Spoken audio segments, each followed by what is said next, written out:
to kima tous les sites mais là na biso na Congo to lingana ngasi balinga ngati na linga Congo to lingana que lisanga to lingana message eza na kati ya kombo site donc to lingana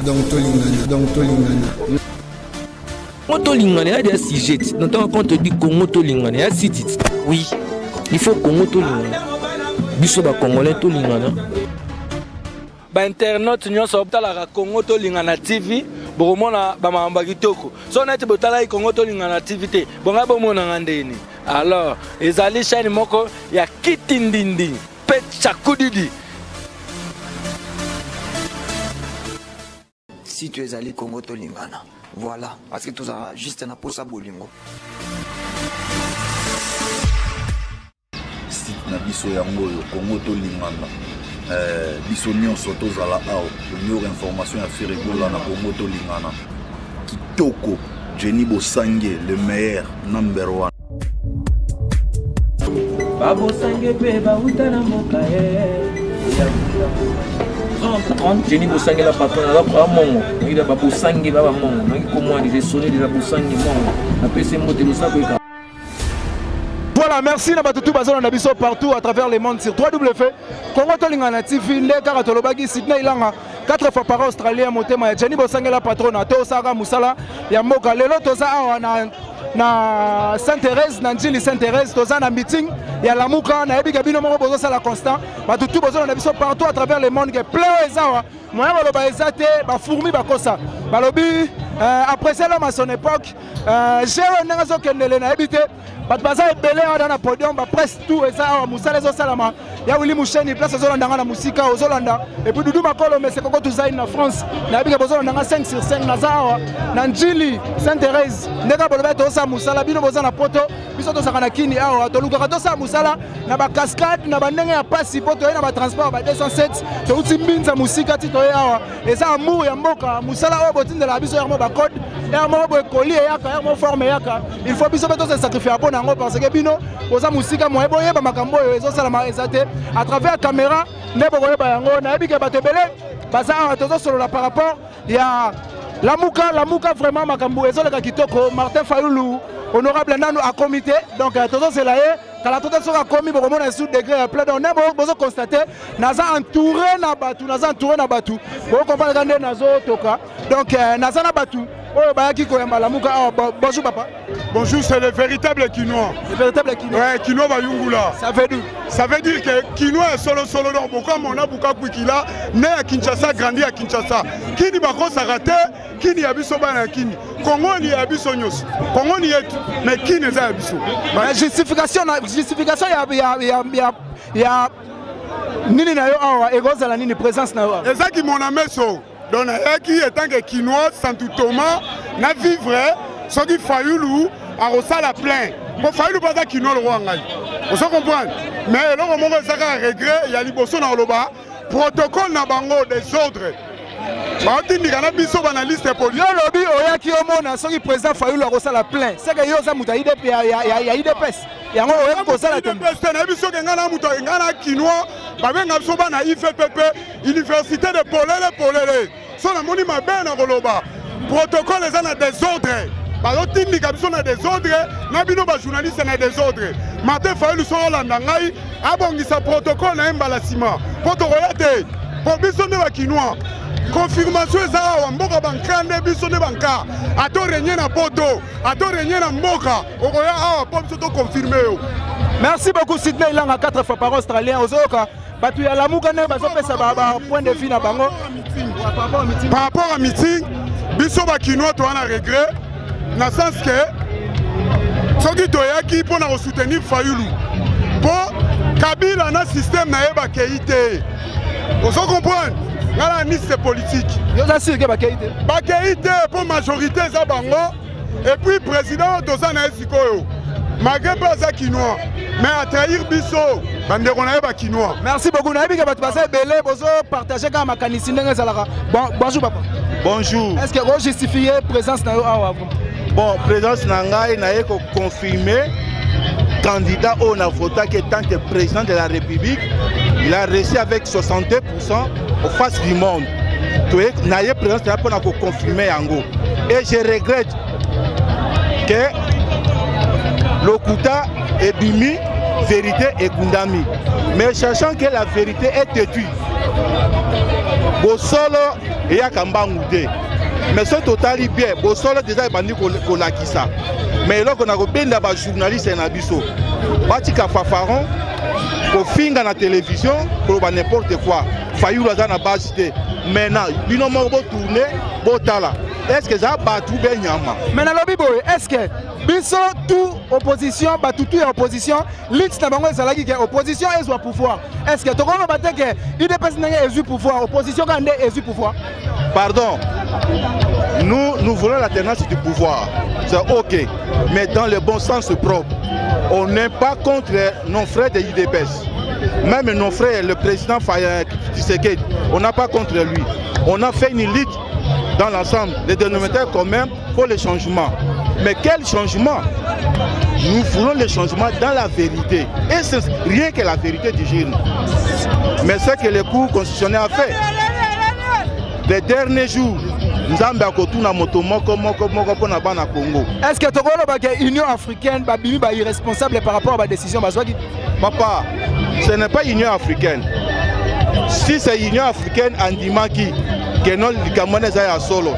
Pourquoi on a pris des huissiers pour représenter un président de la République? On a pris un cordonnier pour répondre, pour présenter qu'il est un président de la République. C'est-à-dire, ce n'est pas un soubassement vrai. Nous devons respecter la vérité du jour. Mais je tire attention avec nos journalistes. Batika Fafaron, Batika a créé psychose entre le peuple congolais. Tshisekedi, c'est mon Amboka. Fayoulou, c'est mon Amboka. Entre Tshisekedi, entre Fayoulou, il n'y a pas de différence exacte. Entre Bemba, entre Kissa, il n'y a pas de différence. La lutte pour la vie sociale à Batou. Mais nous tirons attention à nos journalistes de la télé. Journaliste, normalement, tous au milieu du village, tous à la Moussala, pour servir Mboka, pour nous Moussala et Mboka. Mais tant que journaliste, ils ont comme un parti pris, tous à Moussala. Merci beaucoup, papa. Bonjour. Bonjour. Est-ce que vous justifiez présence? Présence Nangai Awa Ezali Nazana Sengo. On a confirmé que le peuple congolais a exprimé sa volonté le 30 décembre 2018. À la Kisaki que non, nous avons besoin d'un changement dans Moka. Alors, peuple nyos, Kinois, Congolais tout entier, Batiaki regarde Nabango. Et pas un candidat du cœur. Au Abengamina Komoya, Martin Fayoul. Nous avons et puis, nous avons regretté pour complot pour Joseph Kabila. À Sali, il y a na cour constitutionnelle na dauphin parce que Tolanda ezana moko ya FCC a ebisa que Kabila dauphin est en opposition. Et puis tout le monde dit réellement que dauphin est en opposition. Mais le problème c'est Zali tokoti kate toko continuer na lutte oti vérité des toko continuer na lutte toko continuer na vitesse oti na fait. Merci papa Batbaza Ebele to Solanda Mdamu. Bonjour papa. Bonjour mon cher. On est bien habillé avec numéro 4 S justifié présence na yo. Merci beaucoup Naouti spécialement na Congo central. Naye spécialement pour Naouti ba Congo. Naouti ba Congo na ville Matadi. Naza mandaté na peuple ya Congo central parce que jusqu'à maintenant peuple a vivre dans la morosité. Souci naye ezali ba mettre dans la tête ya mboka oyo mutu oyo ye aponaki. C'est pour cette raison que a délégué ngai na ko participer à l'événement. Merci beaucoup. Naebi ke tozo solona pusana boso ko pusana. Tozo so kamakampe solo ezole kana sima. Est-ce que aux assure que honorable Martin Fayoulou a postulé la présidence, a postulé la députation, mais il s'agit de la députation. Est-ce qu'il a co-siégé? Bon, moi je ne vois pas les présidents co-siéger dans le Parlement Oyo, les députés Bazos à la nommer. Mais Abimi député national. Justement ça. Je crois que qui paie le plus paie le moins. Le président Fayoulou a postulé comme président de la République. Tout ça qui n'a pas tout le monde à Kamba Ekolo Mobimba. Mais le loyo ba pesiye poste Oyo ezali ya muke mingi na taille na ye. Et pour comprendre que le peuple a s'attendre surtout comme on a Fayoulou, candidat député national, députation oye abandonnaki tango ekomaki illégitime au moment opportun bomonaki yango. Donc biso tozela Fayulu comme chef de l'État et non pas comme un député. Bon, entre guillemets, député ne sont pas comme une nommée. Les députés sont des alaki consolation va payer pour que va récupérer les postes de gagner qui te éviter. Mais honorable Martin Fayulu, azalaki na lit na bango tout ezalaki na opposition que président abima na opposition. Maintenant Félix Tshisekedi au baza na opposition abimi. Est-ce que tokolo bateke to gagner lit au to bunaki?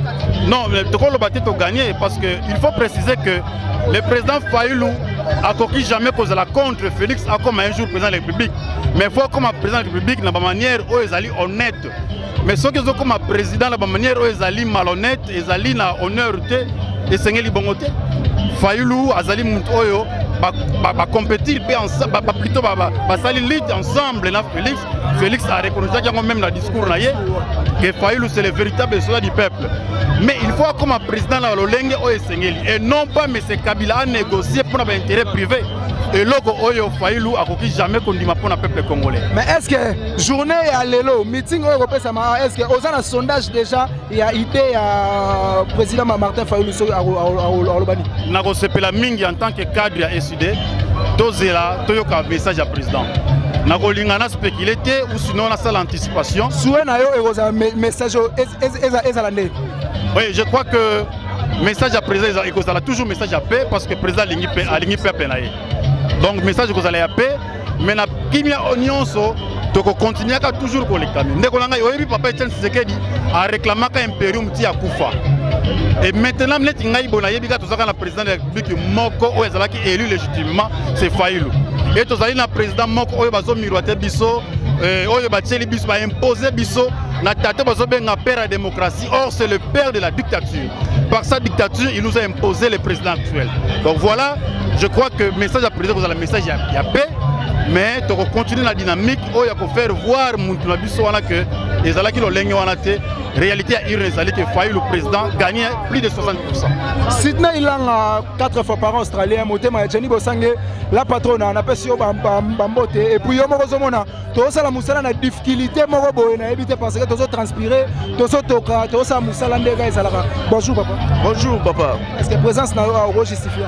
Oui, présence na ngai na yo koyoka mokonzi oyo ngai na ponaki na ba regret nyonso tozali ko regretter momona oyo ba yo imposer biso tandis que biso to ponaki to fotaki ye wana te to monango to ye comme abengaki biso to ye na bengela na ye ko to yoka message a opesa biso. Est-ce que tokolo bateke elite ya opposition eza réussite par rapport que opposition de su pouvoir?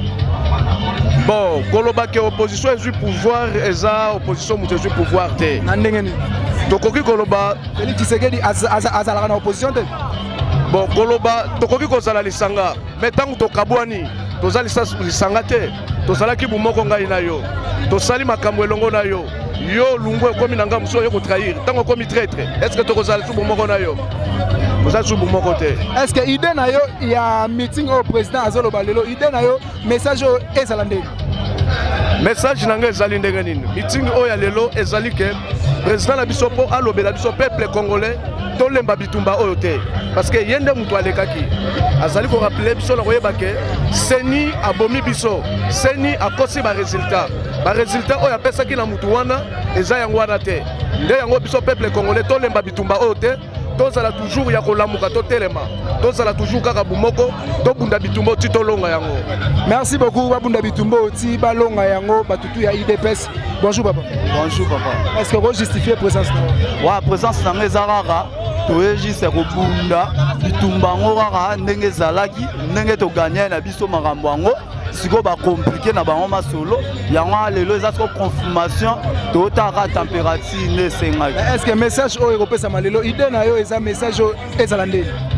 Message ezara ke président Fayulu a gagné élection alors ba triquer on ba ndenge na bango ba che président na bango alors président na bango la za de faire na bango ya tango mais aki na mascara po ba ebisa biso ngo pe mutu moko azalaki na ye wana alobaki nga na okende boromona mais Dolphin aza na opposition vrai Dolphin donc wana ezalaki na mascara alors nde eza wana idéologie ezalaka président confirmé biso to lembate to ikampiko ka toujours ko bunda po yende mutalinga changer Congo yenda bena vraie idéologie ya papa Etienne Tshisekedi amda ba oui oui te mais siko awa bolimbisanga vraiment mutaba oui oui azune ba. Merci beaucoup Sidney Langato, ça toujours Moussala. Bonjour papa. Bonjour. Bonne santé. Bon, nous allons se présenter, on a dit précisément la province de Congo centrale, le territoire à Songo, on a foutu des tickets pour revivre le meeting, il y a président Martin Fayulu, le Chicago Zula qui est-ce que Okoki Koza a une image qui est discours et l'élo et Zandé? Bon, pour l'image et discours, l'élo, puisque nous sommes dit que pour l'élo, nous allons vivre la réalité de l'urne. Discours à l'élo, président, on peut ça. Vérité nous sommes à l'école qui m'a pour la mienne à Congo nous sommes voter qui est massivement puis nous sommes batricage salement qui n'a senu kuna Léon Toko Yokango. Nenga toza ko Yokango nega tozo solo. Bonjour papa. Bonjour papa journaliste. Bonne santé. Santé ça moi muké moi malamu. Moi muké moi malamu ça veut dire. C'est-à-dire toza na mawa pona pouvoir na biso ba iba botola biso ko botola. Raison pour laquelle tu es à Potoka, mon ordre de président à Bisso, le peuple gagne toujours au Ndekorosi à Lobaki jusqu'à l'élo de Zaliko. Respecter. Message dans les Andéni n'a pas tout au Orlando partout à travers le monde. Bon, message dans la Zako Pesa, tu veux qu'on tique à pouvoir boiter. Pouvoir na biso oyo papa Martin Fayulu la joie qui biso notre peuple congolais to voter qui est massivement. Donc moi to e awa poto ka mode au président Ali Koloba awa. Mais to ko tika pouvoir boiter. Na mboka ni ngo mona déjà ba publier ba élection va et ba publier ba élection selon centre par centre, bureau par bureau, province par province. Aussi autant dans la zone autant mais oh non appelle ça qui biso et ça qui en côté mon autre président. Merci beaucoup Tolanda continuité et à Masolo.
maboko.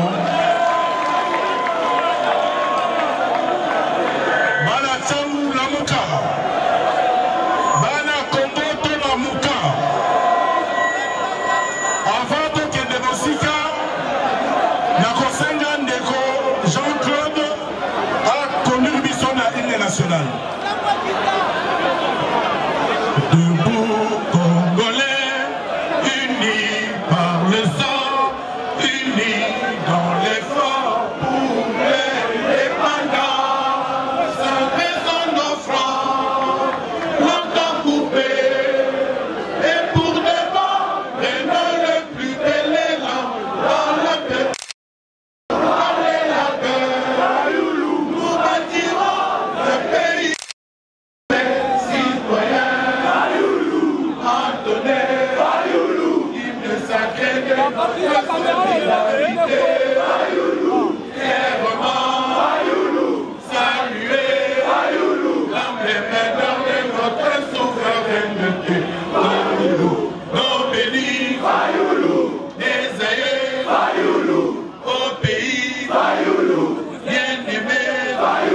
Nous préparons ton sol et nous assurerons. 30 juin au doux soleil, 30 juin du 30 juin, nous sacré soit le témoin, nous sacré de l'immortel, serment de liberté, que nous lèvons à notre postérité.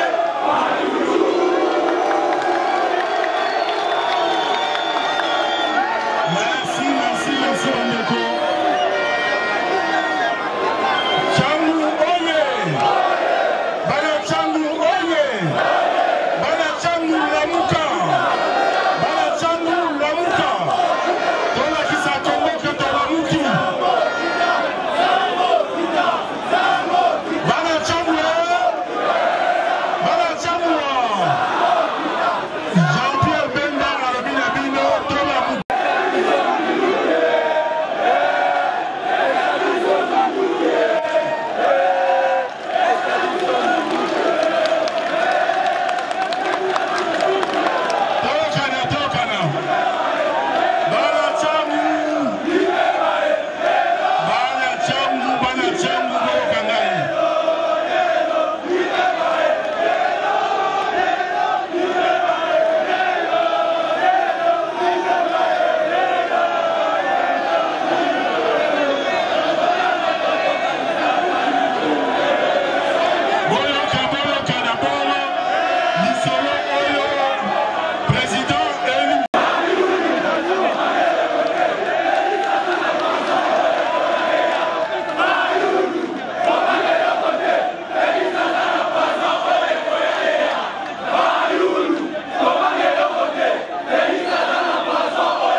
Une minute de silence, s'il vous plaît.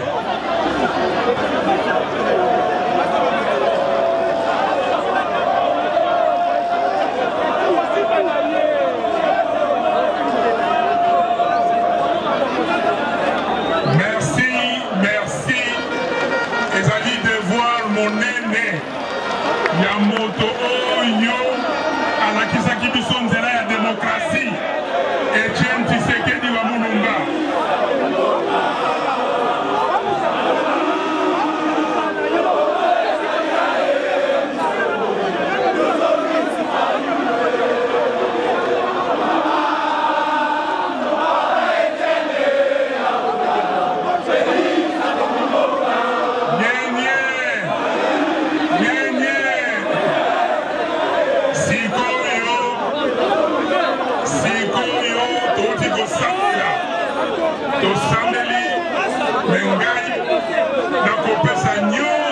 ekolo natondi ye botondi mingi na makambo ye asali nzambe mokonzi Yesu Masiya na ndenge apermettre biso tosala campagne toleki epai oyo tolekaki boyebi yango bomoni ndenge makambo eleki tokomi ti na élection boye kovote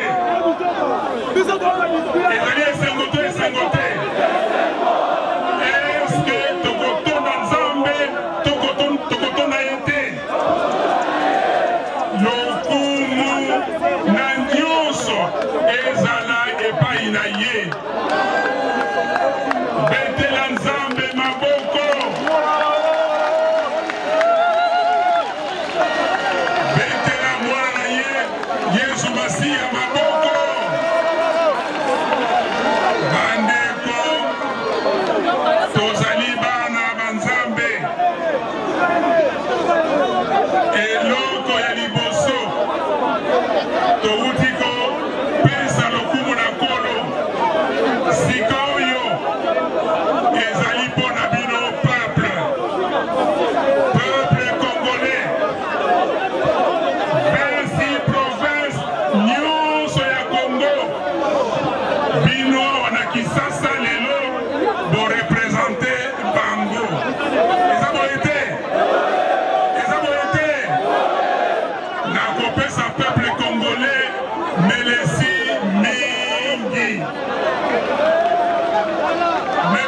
mingi na ndenge bavote ngai peuple nyonso Congo mobimba tokei na élection poponi mwana mboka oyo il fallait akamba ekolo eza boye te ezali esengo to esengo te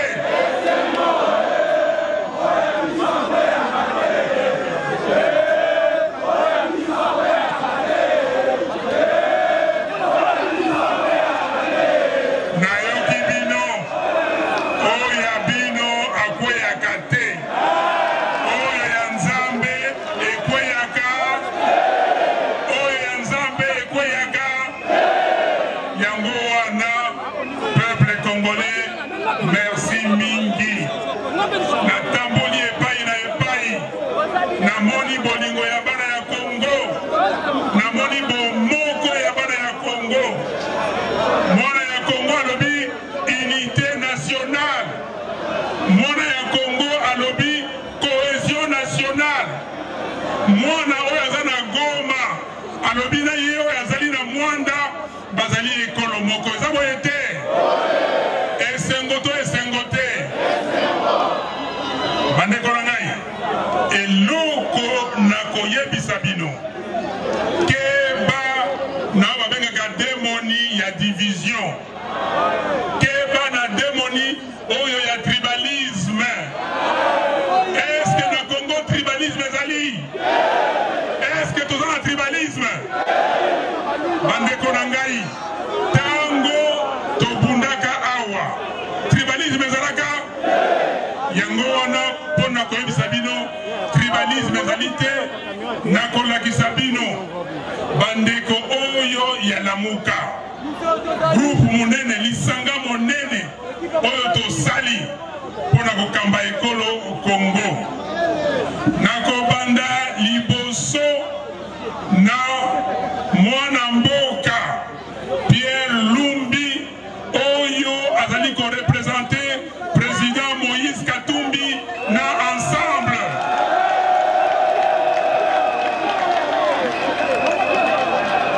betela président Moïse Katumbi maboko mingi alobi na ngai napesa bino mbote mingi tolokani bozangisili ye mbote nakoyebisa ye ya mibale nakorepresente ndeko Fidel Babala oyo azali korepresente mwana mboka Igwe Jean-Pierre Bemba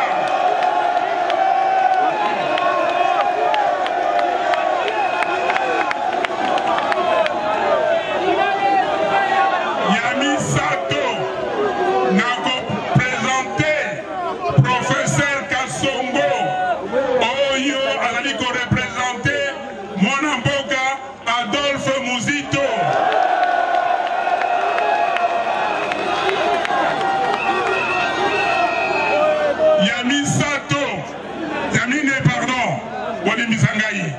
Nako présenter Ndeko Lambert Kasula oyo azali ko représenter mwana mboka professeur Freddy Matungulu. Ya mitano nako présenter bino Ndeko Lisanga Bonganga oyo azali ko représenter sénateur Mabaya pona arc-en-ciel.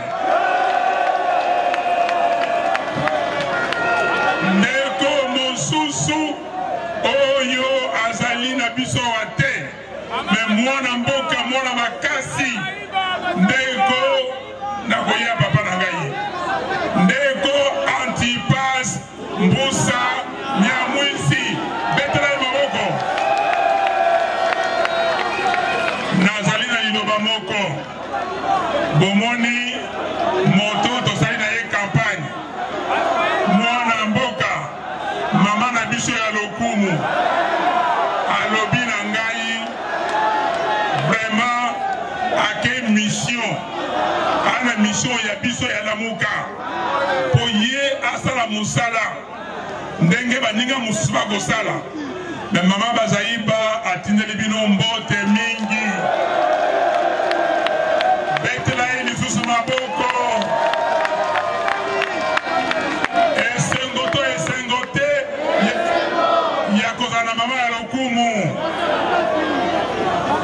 Alors moyen na présenter bandeko nyonso te bobetela bandeko nyonso ya lamuka bazali awa maboko.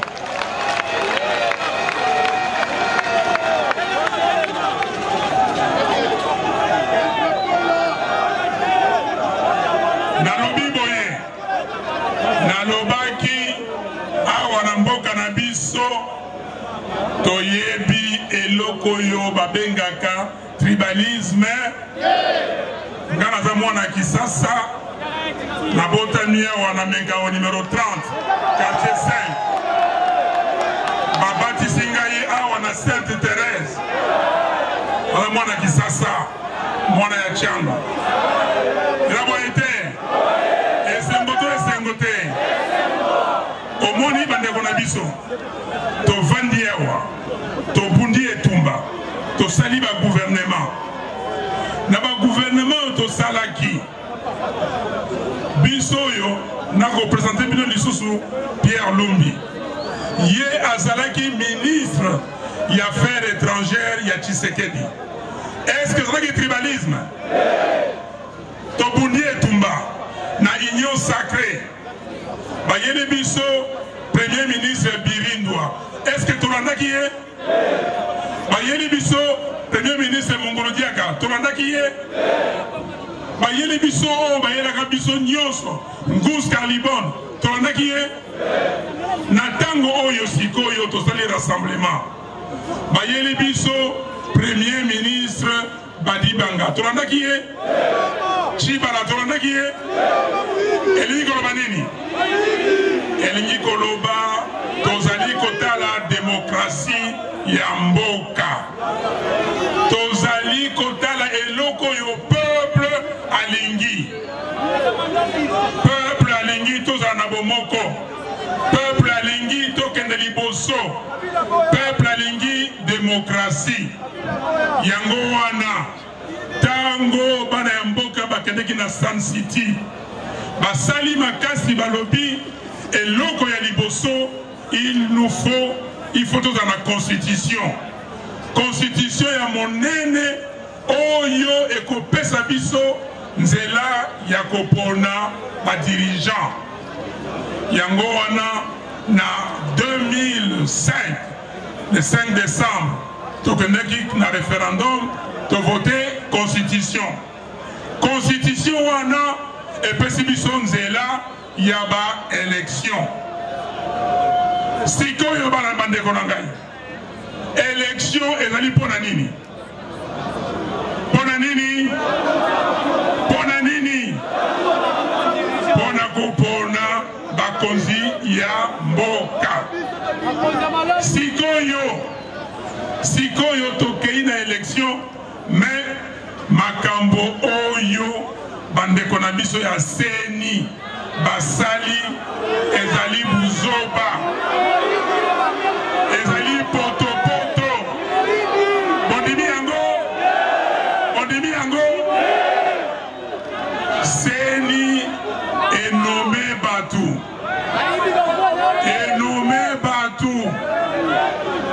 or que tokende ki na élection pona le souverain premier, le peuple congolais a voté, a élire Batonaye,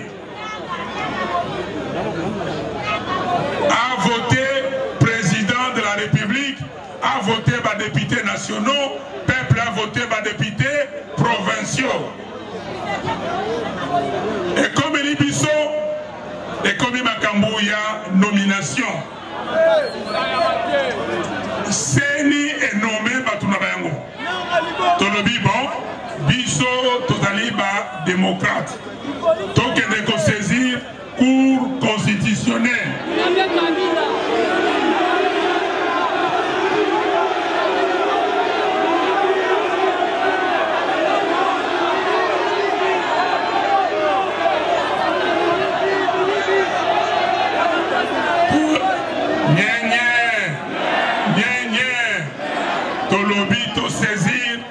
Constitutionnel. Balobi, Bolanda Mibeko ya l'État. Tolandi, Tokei, Bavoka Misusu Bazaliao, va présenter dossier. Tokei na ba PV, Nabiloko Nyonso, et Komikuna, Cour constitutionnelle wana, Bato Nyonso, Bato ya Kabila.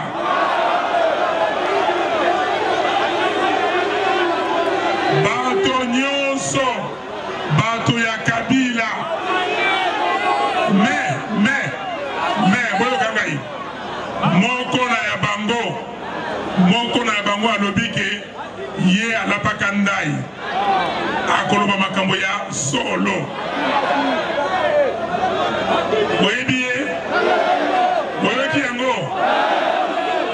Wasenda, ye alobi makambo ya solo.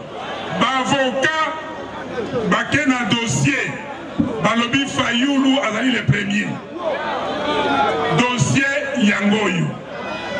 Bakeyi, Bajuge Wana, Bameli Makamo Milaï. Bazui procureur, ministère public, Alobi Makamo Nandengena Ye. Au lieu, Bajuge, Babimisa, PV, Oyo Bazana Yabana Nango. Va comparer na ba PV bisoto pesaki po batanga moko payeba nani le premier baboyi kosala mosala wana ba juge baboyi kosala mosala na ya bango. Est-ce que soki moto asali mosala na ndenge longo banité yo okolana makambo ya lobi peuple andimi conclusion ya ba juge peuple andimi makambo ya cour constitutionnelle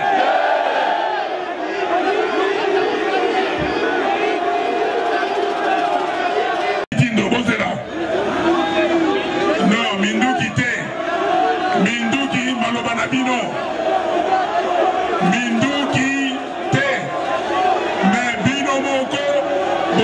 tsunami tokani na yoki bino bolembi parce que balingi ba de misabino. Est-ce que bogolemba ata basali nyonso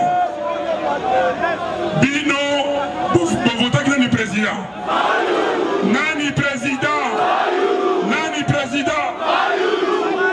Nzambe ayoka bino oyo Nzambe atie moto moko te akoki kolongola yango.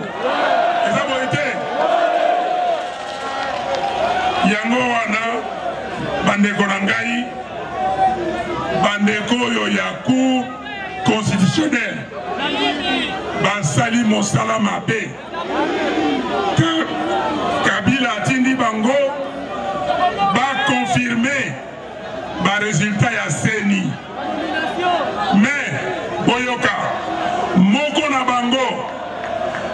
na bango alobi boye makambo oyo ba avocat ya Fayulu balobi ezali ya solo. Alobi boye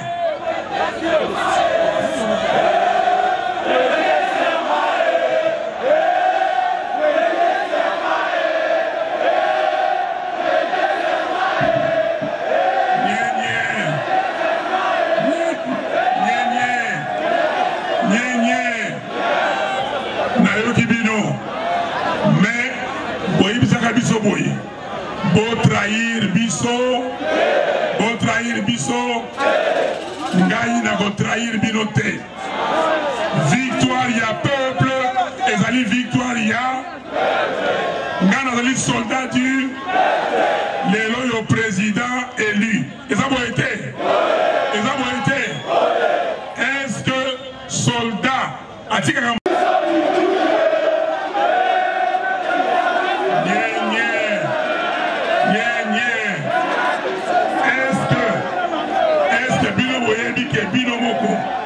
peuple congolais aleki munduki na makasi boyebi ke boleki minduki na makasi yango wana tolobi boye il faut tosala résistance. Tosala nini?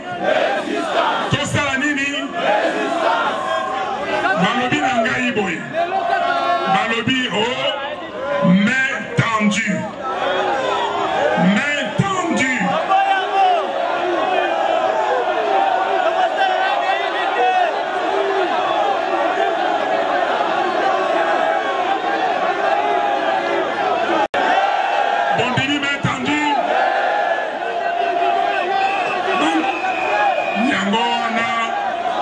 Konangai tozali awa na besoin ya vérité. Tozana besoin ya nini?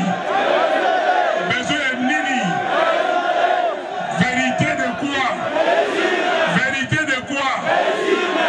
Oyo bino boponaki yende wana akozala président. Main tendue. Baswaka yango soki ezali na peto. Est-ce que loboko ya bosoto okozwa yango? Est-ce que loboko ya bosoto tokozwa yango? Soki tozwi bokoloba nini towelaki ba poste. Eza boye te. Victoire oyo tozwaki ezali ya biso te. Ezali ya moto moko te. Ezali ya nani? Ezali victoire ya peuple. Ya kosala ete moto wana aleka te. Toyokani mot d'ordre ezali na constitution. Sikoyo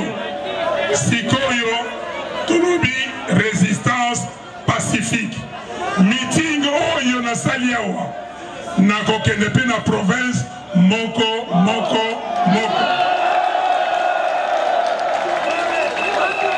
Koyebisa bango ete boyokaki ndenge na obaki na Kisasa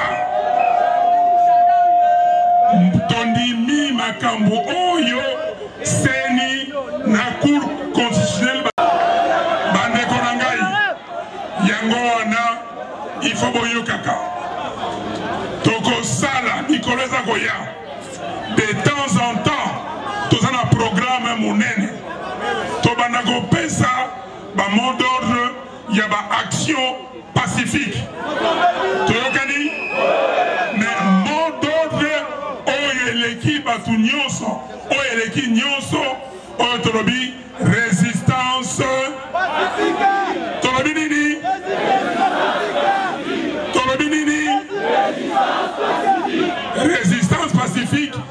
koloba boye moto oyo bino boponaki te akoki kopesa bino mibeko toyokani résistance pacifique elobi nini moto oyo boponaki te akoki kosala mosala il faut kosala nyonso kolongola ye eza boye te bandeko oyo bazali koloba no fayulu sala boye lamuka boyokana me bandeko est-ce que tokotonga mboka na moyibi tokotonga mboka na lokuta est-ce que lobi soki tondimi makambo oyo babengi bino na baélection bokokende tobatela baélection tobatela démocratie tomoni na 2006. My name is Oliver Queen. After 5 years in hell, I returned home with only one goal: to save my city. A gagné, Batie, moto.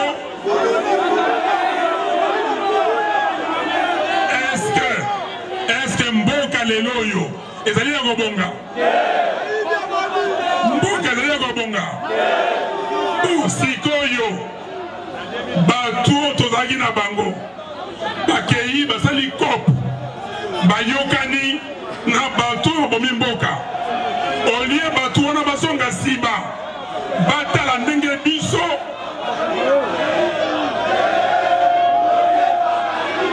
nyenye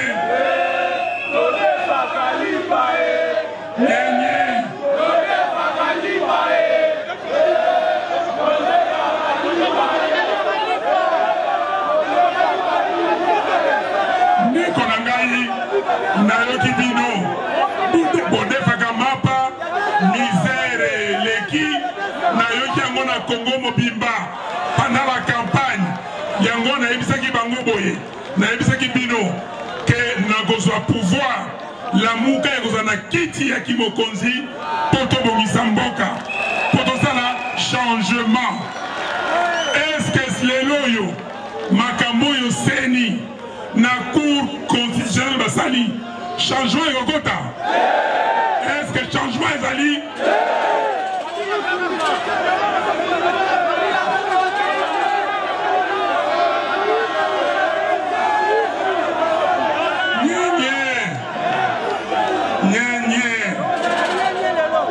Tolobi boye tolingaki changement, il faut tozwa changement. Tolobi que bato basangani pona ko boma mboka oyo pona ko bebisa likambo ya élection pona ko bebisa likambo ya démocratie pona ko bebisa ezaleli ya bana ya Congo tokolanda bango te oyo azali na motema petepete aza na caractère te ayebi ko résister te etali tozali bana ya Congo mboka oyo ezali mboka na biso il faut tobongisa yango il faut tosala nyonso mboka ebonga.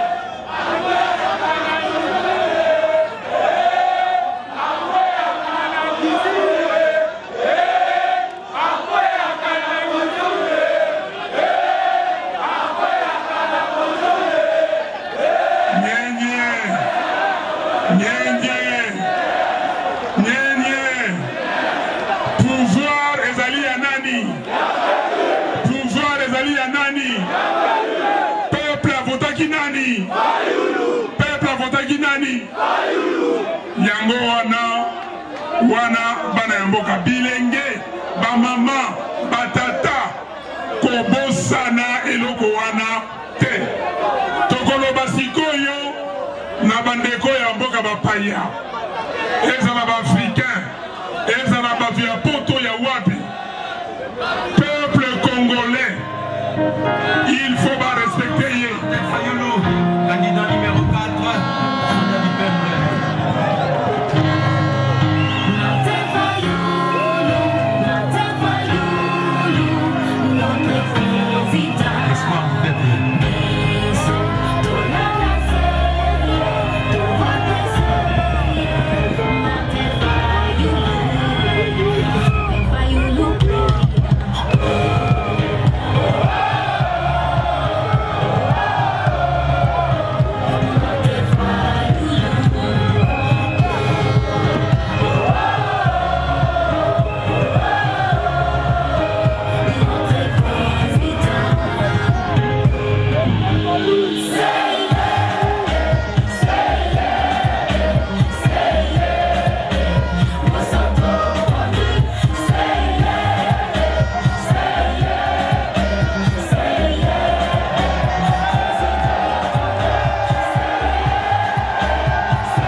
merci mingi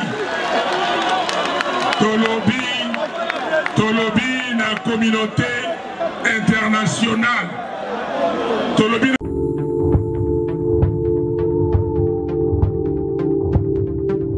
biso tokima tous les sites medama na biso na Congo tolingana ngasi balinganga ngati na lingaka Congo tolingana lisanga tolingana message eza na kati ya kombo site donc tolingana